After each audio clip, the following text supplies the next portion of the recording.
Hey, what's up? It's Singano here talking about figuring my life out in my 30s because I still am figuring it out. So, this channel is just dedicated to me talking about how I'm trying to do this, how I'm trying to navigate my career, other aspects of my life, things that I'm learning along the way, and just sharing that with you all in the hopes that you learn something from my experiences, I learn something in the process of sharing, and we just have that knowledge sharing. So this video is part 3 of my industry insights series, just talking about how I have been working in the accounting and finance world and just things that I've learned along the way, what's worked for me, what has not worked for me in the different industries that I've been in. So the past 2 videos, I talked about how I first started off in audit, working at a Big Four accounting firm. Then I transitioned to do a more operational finance role at a media and entertainment company. And now I'm working in tech, and it is not anything I would have expected, but it's an accounting software company. And I'm not actually doing accounting because ain't no way, but I am doing a customer success manager role. So that's very much a tech type of role, using my background of accounting and finance to help drive customer initiatives, outcomes, adoption, and all that good stuff that comes along with trying to have customers use your accounting software.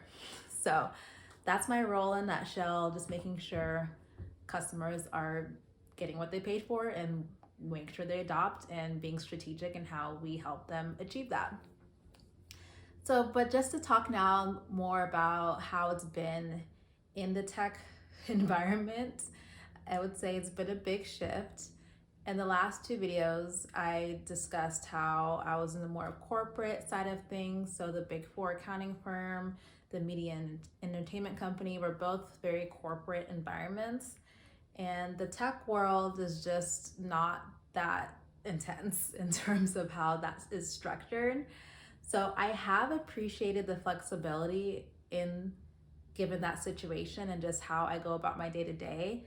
I'm typically not checked on because everyone is really heads down on what they need to do. And it's more about the results you're able to provide. And if you're not giving results, that's when it's like, well, what's going on? So I've definitely appreciated just having that flexibility, knowing that no one's like checking on me all the time. If I go for a walk, no one's like, where were you? There's just none of that environment because we are all busy and we all need to get our work done. And who has time to be checking up on someone like that?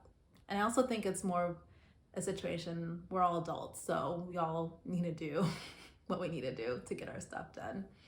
So that's been great. And to piggyback off that, again, this is the third time I'm mentioning it, this whole work-life balance, that phrase, I know, but it really is a balance because I do have a lot more say in how I kind of structure my day in terms of client meetings and internal meetings. There's definitely a lot more flexibility in that situation and how I kind of set that up. So it's definitely a nice, nice perk of being in that tech space / customer success manager role that I have specifically. I can't speak to the other tech roles, but in customer success, there is that flexibility, which is great.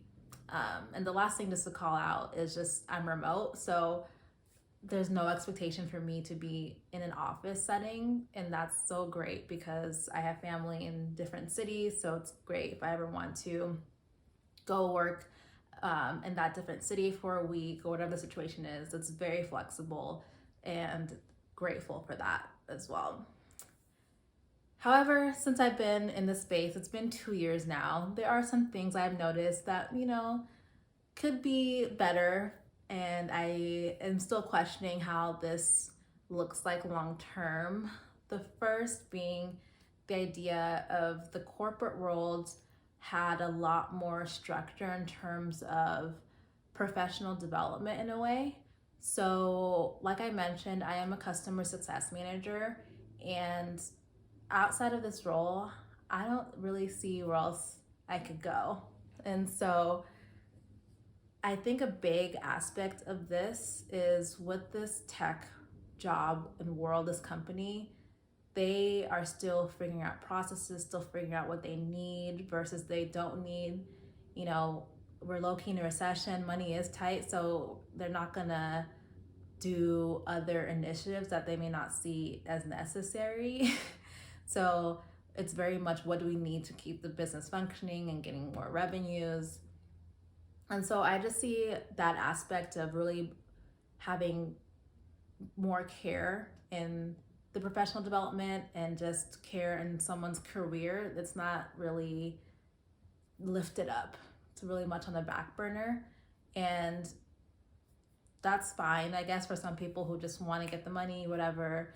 But I think a big aspect of my past roles has that while they had their flaws, there was this idea of professional development and career. And I was definitely hustling to figure out what those spaces were for me in these other environments. While that did not work out for me, I feel in tech right now at my company, it is a lot harder to really navigate those spaces and really put yourself in a space to develop different skills or whatever the case may be to help with your own career and what you really want. So I would say that's been eye-opening for me. And the second thing that I would say would be the idea of company priorities and department priorities changing, just how we're pivoting given the economy right now. It seems just very, we have to react in a way. And it's, I guess it's a different strategy from what I had noticed in the whole corporate environments, just given the fact that they are established, they have this name, so they don't have to really be so concerned because they have this brand. And this company right now does not have as big of a brand. You know, we're still trying to make our name compared to other competitors and all these different factors. So how do we stay ahead of the curve? And yeah, so from that point of view, it does seem reactive. And as a result, some of the initiatives that get pushed down into my department, we can't really, that thing kind of stays sticky in a way. You're focusing on one thing and then next quarter it's like, oh, we need to shift to another priority. So in that sense, it's kind of like, okay, like how do I really manage these different aspects? At the end of the day, like what's important? Because at this rate, it seems everything's important, and that's just not how it should be for me. I don't think everything is important because, again, that's not a realistic way to go about your day-to-day. So yeah, I would say that's been the harder part that I've noticed recently, and I just don't know long-term what that looks like. So I am open again to just really exploring more, but it just doesn't seem in this customer success role. I just always want to be in that space. So that's what I could say for now in the tech world. It's been 2 years, so again, still fresh in the game, but that's what I could share for now. And if you've been in the tech space, would love to understand how you have approached it, seen what's worked for you, what hasn't worked for you.